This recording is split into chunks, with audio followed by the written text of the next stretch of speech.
Everyone.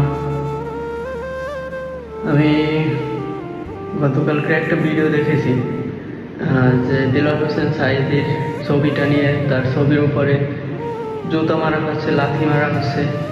আসলে এটা আমাদের মুসলিম জাতির জন্য খুবই লজ্জাজনক। আমাদের একটা মুসলমান কান্ট্রিতে তার উপর এরকমের, তার ছবির উপর এরকম যারা জুতা মারছে, যারা লাথি মারছে, তাদেরকে অতি দ্রুত আইনের আওতায় আনা হোক, এরা দৃষ্টান্তমূলক শাস্তি হোক। কারণ আল্লামা দিলওয়ার হোসেন সাঈদী সে পৃথিবীতে বেঁচে নেই, তার ছবিটা নিয়ে কেন এরকমের করা হবে?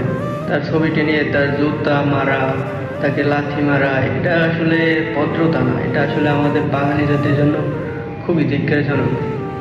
আল্লামা দিলওয়ার হোসেন সাঈদী হাজারো যুবকের আইডল, হাজারো মুসলমানের আইডল, হাজারো লক্ষ কোটি মানুষের আইডল। সো এদের শাস্তি হওয়া উচিত আমি মনে করি। আপনারা কি বলেন?